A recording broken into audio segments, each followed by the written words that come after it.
Hello everyone, मेरा नाम नम्रता अरोरा है और आज हम आपके लिए एक और वीडियो बना के लाए हैं on equity link saving schemes और ईएलएसएस स्कीम्स। तो अगर हम किसी भी इन्वेस्टर का पोर्टफोलियो देखें तो टैक्स प्लानिंग एक बहुत इंपॉर्टेंट हिस्सा होता है। एवरी इन्वेस्टर वांट्स कि उसका टैक्स बर्डन कम से कम हो पाए और जितना कम से कम टैक्स वो दे पाएंगे उतना उनके लिए अच्छा होता है। और टैक्स प्लानिंग बहुत इफेक्टिवली करने से जो है आप काफ़ी टैक्स बचा भी सकते हैं। एक तरीका टैक्स बचाने का होता है to use the tax deductions available under section 80C और इसमें बहुत सारे प्रोडक्ट्स अवेलेबल है जिसके अंदर आप इन्वेस्ट कर सकते हैं। तो फॉर एग्जांपल आप ईएलएसएस स्कीम्स में इन्वेस्ट कर सकते हैं या फिर आप फिक्स्ड डिपॉजिट्स में इन्वेस्ट कर सकते हैं, public provident funds, national saving schemes, national pension scheme, इन सब प्रोडक्ट्स का जो है आपको डिडक्शन सेक्शन 80C के अंदर मिल सकता है। इन सारे इन्वेस्टमेंट्स का जो एक सेलिएंट फीचर्स हैं वो आपके स्क्रीन पे in the form of table दिखाई दे रहा है and most of these investments are for long term. और इनके अलावा जैसे आपके इंश्योरेंस प्रीमियम्स भी अकाउंटेड होते हैं या फिर एट द सेम टाइम अगर आपका होम लोन है तो उसमें जो प्रिंसिपल रीपेमेंट होता है that is also deducted under section 80C। लेकिन अगर देखा जाए तो बहुत लंबे समय तक मोस्ट ऑफ द इन्वेस्टर्स को लगता था कि अगर उनका टैक्स प्लानिंग हो गया तो उनका इन्वेस्टमेंट प्लानिंग हो गया। लोगों को सिर्फ अपना टैक्स प्लानिंग करने में ही लगता था कि इन्वेस्टमेंट्स हो गया उस साल का। लेकिन अब जो है टाइम बदल रहा है, अब लोग वेल्थ क्रिएशन की बात कर रहे हैं, अब लोग इन्फ्लेशन को बीट करने की बात कर रहे हैं। Now people are talking about financial goals और इसी को ध्यान में रखते हुए म्यूचुअल फंड जो है हमारे डिफॉल्ट सोल्यूशन प्रोवाइडर्स हो गए हैं।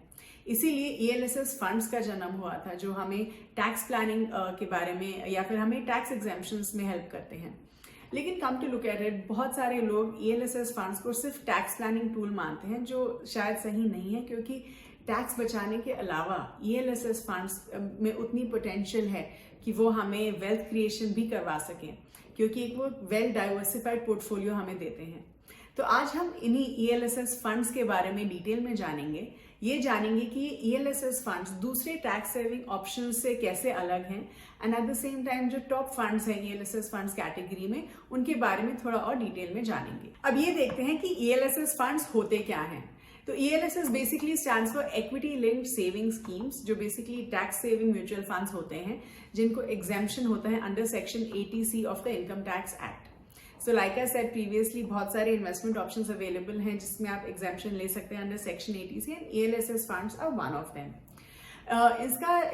This works just like any other open ended scheme जिसमें प्रिडोमिनेंट इन्वेस्टमेंट जो है इक्विटी और इक्विटी रिलेटेड इंस्ट्रूमेंट्स में किया जाता है। और इन फंड्स का जो मेन ऑब्जेक्टिव होता है वो यही होता है कि वो कैपिटल अप्रिसिएशन दे पाए टू एन इन्वेस्टर। अब अगर हम कुछ मेन फीचर्स की बात करें of ELSS funds, firstly ELSS funds का मेन ऑब्जेक्टिव यही रहता है to give you attractive inflation adjusted returns.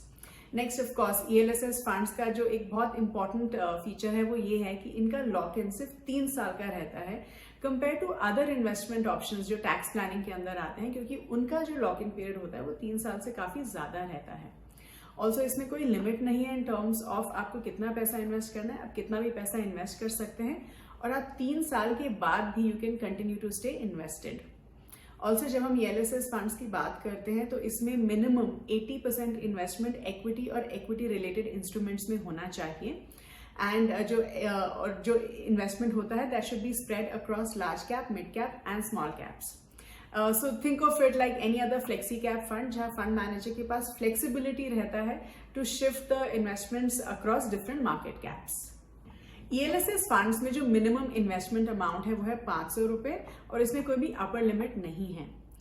इसमें अगर आपको इन्वेस्ट करना है तो आप लमसम के तरीके से इन्वेस्ट कर सकते हैं या फिर आप एसआईपी के तरीके से भी इन्वेस्ट कर सकते हैं, एसआईपी सिस्टमैटिक इन्वेस्टमेंट प्लान। लेकिन एक चीज ध्यान में रखनी चाहिए कि अगर आप एक ईएलएसएस फंड में एसआईपी के तरीके से इन्वेस्ट कर रहे हैं तो every SIP installment has a lock in of 3 years। Also fund manager काफी फ्लेक्सिबिलिटी एंजॉय करते हैं क्योंकि फंड मैनेजर को वो देख सकते हैं कि ये पैसा उनके पास 3 साल रहेगा, विच मीन्स फंड मैनेजर जो है काफी लॉन्ग टर्म बेट्स अच्छे से ले सकते हैं। ऑल्सो जब आप ईएलएसएस फंड्स में इन्वेस्ट करते हैं तो आप 1.5 लाख तक का एग्जेम्पशन अंडर सेक्शन 80C ले सकते हैं। जो गेन्स हैं ईएलएसएस फंड्स के, उनके ऊपर जो टैक्स एप्लीकेबल होता है that is as per equity taxation. और अगर हम इक्विटी टैक्सेशन की बात करें तो इसमें short term capital gains applicable ही नहीं होते हैं क्योंकि इसमें 3 साल का लॉक इन है। और अगर हम लॉन्ग टर्म कैपिटल गेन्स की बात करें तो वो है 1 लाख तक there is no tax applicable, 1 lakh के ऊपर आपको 10% टैक्स देना पड़ता है। तो अब ये देखते हैं कि इस कैटेगरी के जो टॉप 5 फंड्स हैं उन्होंने कैसा किया है और उनके बारे में थोड़ा और डिटेल में जानते हैं। तो जो इस कैटेगरी का टॉप परफॉर्मिंग फंड है वो है क्वांट टैक्स प्लान। तो पहले इस फंड की बात करते हैं। तो क्वांट टैक्स प्लान फंड एक ओपन एंडेड स्कीम है जो 2000 में लॉन्च हुआ था और 2013 में इसका डायरेक्ट प्लान लॉन्च हुआ था। लेकिन इस फंड का टर्निंग पॉइंट आया था 2018 में, क्योंकि 2018 से पहले ये फंड एस्कॉर्ट्स म्यूचुअल फंड के अंडर आता था और 2018 में it became quant mutual fund और तब से इस फंड की परफॉर्मेंस ने काफी पिकअप किया है। इस फंड का जो AUM है वो है 1166.17 करोड़ एंड अगर हम इस फंड की 3 साल की परफॉर्मेंस की बात करें तो इस फंड ने काफी अच्छा परफॉर्म किया है पिछले 3 साल में और इसका CAGR है 37.82%। इस फंड के जो टॉप 5 स्टॉक्स हैं वो है Vedanta, Adani enterprises, Ruchi soya industries, State Bank of India and Adani port 7 SEZ। ELSS funds की परफॉर्मेंस के बेसिस पे जो दूसरा फंड है इस कैटेगरी में वो है IDFC टैक्स एडवांटेज फंड। तो ये भी एक ओपन एंडेड फंड है जो दिसंबर 2008 में लॉन्च हुआ था और इसका डायरेक्ट प्लान 2013 में लॉन्च हुआ था और इस फंड का जो AUM है वो है ऑलमोस्ट 3716 करोड़। इस फंड को जो बेंचमार्क किया गया है against S&P BSE 500 total return index. इस फंड का जो 3 साल का CAGR है वो है 21.52% और आप अपनी स्क्रीन में इस फंड की परफॉर्मेंस 2013 से लेके अब तक देख सकते हैं। इस फंड के जो टॉप 5 स्टॉक्स हैं वो हैं ICICI bank, Reliance Industries, State Bank of India, Infosys and HDFC bank. जो अगला फंड है based on performance is HDFC tax saver fund. HDFC tax saver fund is one of the veterans in the industry और ये फंड लॉन्च हुआ था मार्च 1996 में और इसका डायरेक्ट प्लान लॉन्च हुआ था 2013 में। This fund has done exceptionally well और सिंस इंसेप्शन जो इसका रिटर्न है वो है 13.13%। अगर हम इस फंड का लास्ट 3 ईयर का रिटर्न देखें दैट्स अबाउट 12.05%। लेकिन इस फंड ने पिछले 1 साल में बहुत अच्छा परफॉर्म किया है। इस फंड का जो AUM है वो है 9216 करोड़ एज ऑफ 31 मार्च 2022 और इस फंड का जो बेंचमार्क है that is benchmark against Nifty 500 total return index.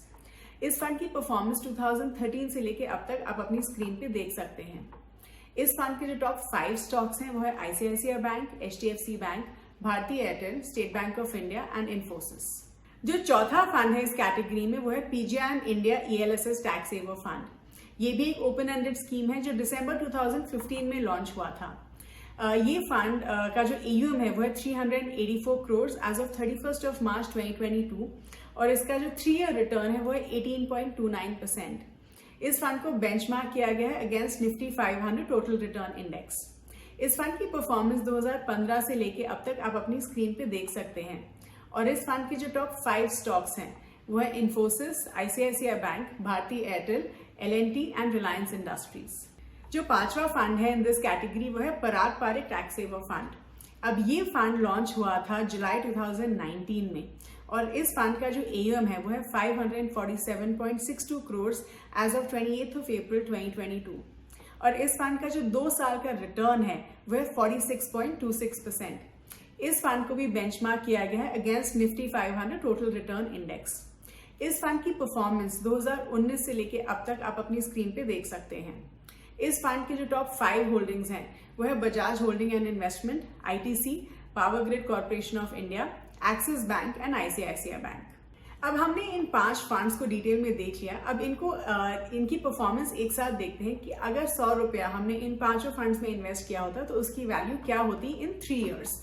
तो अगर हम 3 साल के रिटर्न के बेसिस पे देखें तो अगर आपने 100 रुपया इन्वेस्ट किया होता तो क्वांट टैक्स प्लान में उस 100 रुपये की वैल्यू हो जाती 275 रुपीज और IDFC टैक्स एडवांटेज में उसकी वैल्यू हो जाती 197 rupees. In Parag Parikh it would have become 193 rupees and PGIM India में उसका वैल्यू होता 181 rupees.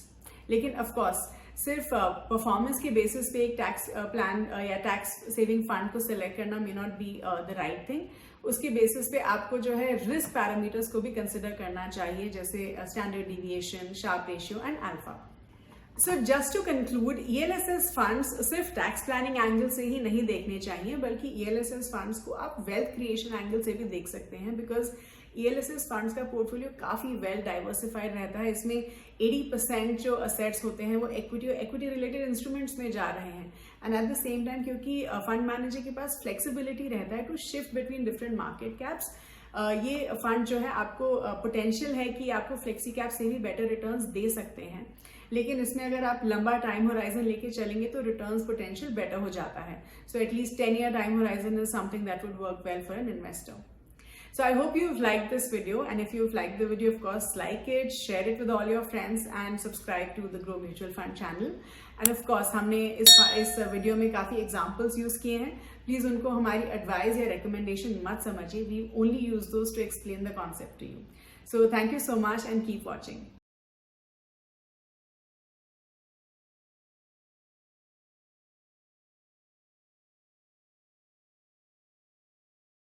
Investment in securities market are subject to market risks. Read all the related documents carefully before investing. Please read the risk disclosure documents carefully before investing in equity shares, derivatives, mutual fund, and or other instruments traded on the stock exchanges.